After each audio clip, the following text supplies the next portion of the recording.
What's happening, everybody? This is going to be a fully immersive 360 video looking at the interior of the 2022 Mustang GT. Now, this is the Showstopper Red, which I have to admit is kind of show-stopping. Like, it's amazing. It's kind of an interesting contrast because the exterior of this one is bright blue. So it's the Velocity blue with this red interior. And we've got black highlights and things like that all throughout it. So this is literally like the Spider-Man car. Like, that's literally the best way I'd be able to describe this thing. Absolutely amazing. Now, a few other things about this specific ride. It's the 401A version of the GT, which means that we've got a fully digital dash and we've got a lot of other great features because this thing also has what's known as the GT Performance Package. Now, this video, as I mentioned, is going to be a fully immersive, so a VR experience. If you're not used to VR or 360 video, if you're on your desktop, you can go full screen, go full quality, and then you can take your mouse, you can drag to look up and around, all around you. If you're on your cell phone, you can take the video and you can just swipe left or right. You can go up or down to do a full 360. If you're using the YouTube app, you can rotate your phone instead. That one can be a little bit dizzying, so just the finger swipe is usually the best way to go. But let's dive into this thing and figure out a little bit more about it. Now, we've got a gorgeous leather-wrapped steering wheel. It's going to be standard in the premium versions of the vehicle. We've got a lane keeping system. We can adjust what's going on with our wipers. And then we've got a series of other options for the controls here. Like this specific one, because we're in the premium 401, it's got what's known as the Ford Safe and Smart package, which is technically, I guess it's available on some of the lower trims as well. But that system gives us the adaptive cruise control. And that's our base set it and forget it cruise. So I talk about that thing all the time. Very simple to use. One of the cool things about that system is that if you're just cruising at, let's say, $120 on the highway, car in front of you slows down, yours is automatically going to brake. If they pick up speed, get out of the way, you change lanes, it's going to pick you back up to your set speed again. So it is an amazing system there. We've got a series of other options because this is the fully digital one. Let's actually fire this thing up. Listen to this for a second. So nice. But the digital screen here looks absolutely amazing. We've got a pony mode that lets us change the sound of this thing. So I want you to listen to something. I'm going to go through the different modes so you can hear what this thing sounds like a little bit. So let's go to our quiet mode. It's all right. Normal mode.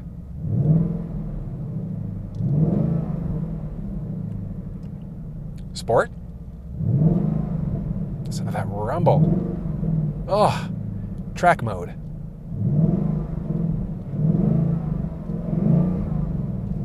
So nice. We've also got a quiet start. So if you've got neighbors that you know are going to complain, you can literally have this thing start up quiet certain times of the day, which is definitely a nice thing. Now, we do have a few other things that are available. We've got a voice command prompt, which is going to let us change songs, radio stations, and navigate using our voice. We can change around the full dynamics of the screen. When we get into the digital one, we can change the colors, the layouts, we can add in different gauges and a number of other things.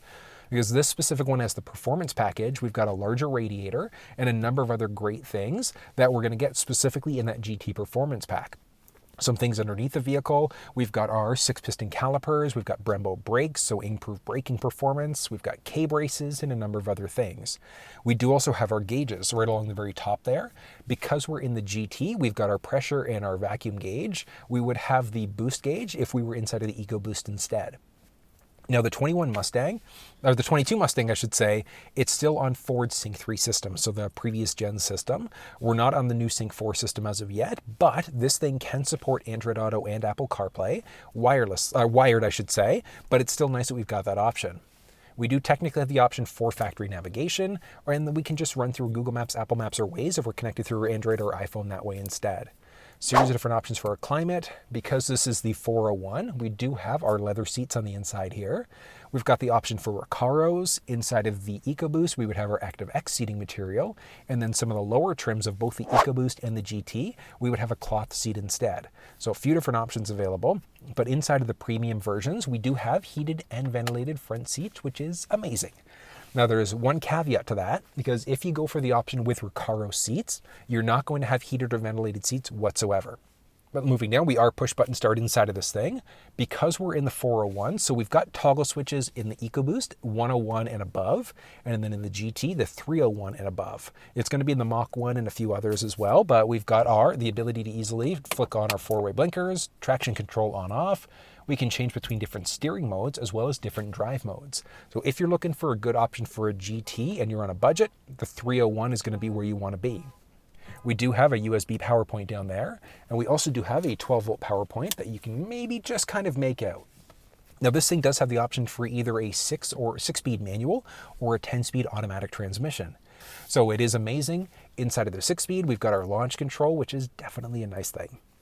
Now we can make out some micro red stitching, like we've got our Showstopper Red interior, like I mentioned, but we've got our micro red stitching right by the shifter, even through parts of the dash. Like we've got that red stitching there. We've got the red stitching along the door. So it looks really, really sharp. Now inside of the shifter, we've got our park reverse neutral drive and then a sport mode there, which again changes the dynamics of the ride. We've got our regular parking brake there on top of that.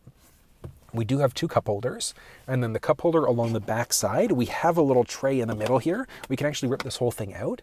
So if for whatever reason your vehicle's not starting because your fob has died, we can put our fob into that space and it's going to have the vehicle recognize the key so it'll start up no matter what. We do also have our armrest there. It still has that nice micro red stitching along the rest there, which is great. And then 2 power points inside of this thing. So we've got a USB port as well as a 12-volt power point. Oh, so nice. Overhead, we do have an auto-dimming rear view mirror in this specific one. We've got some base cabin control lights. We've got a home link system, so if you've got a garage door opener at home, you can easily program that bad boy in. We've got a rear view mirror, a vanity mirror I should say, that also does have lights. And then we can extend this thing out, not the full way, but if you were set up, you'd block the majority of the sun that might be hitting your eyes. But overall, this thing is nice. The back seats, you're not really getting people in the second row unless you're really not a fan of them. Like me being 6 feet tall, absolutely no way I'm going to be able to fit in the back row there.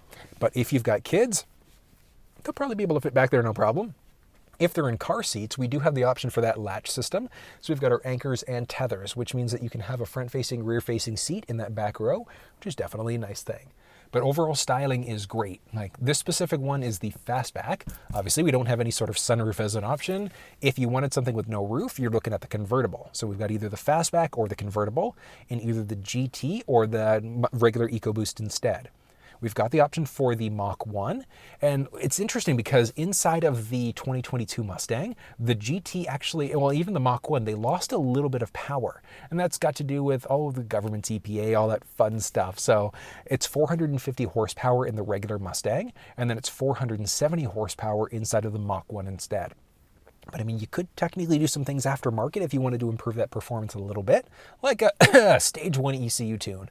Now, any sort of tuning, anything that you do could potentially void your warranty. So just go for a Ford Performance shop, see what kind of work can be done without affecting your warranty. You might have to get it done at that Ford Performance shop, but some aftermarket ones can do it. And if you just don't care about the warranty, the sky's literally the limit. Like underneath the hood of this thing, the GT, tons of space so you could throw in a supercharger and a number of other things if you want to improve your performance to get closer in line with the GT 500. But overall styling inside of this thing is great. Comfort is really, really good on top of that. It is really nice. But that was a quick look at the 2022 Ford Mustang GT interior. What did you think? I personally love this thing, love the look, the layout. This grabber, like this red, it's grabbing me more and more I see it. Like it's such a unique color, like it's such a unique combination. Inside of the regular ebony, we've got other options for like micro blue stitching and things like that. But this thing, it actually is fairly nice. But that's my own personal opinion on it. But if you have any questions, you're not really sure which version of the Mustang you should go for, you kind of want to bounce some ideas off of each other, drop down in the comment section below and let me know. I'm super responsive, more than willing to talk you through any issues that you might be having. But if you found this one useful, give it a thumbs up, share it with your social networks, and until I see you next time, take care.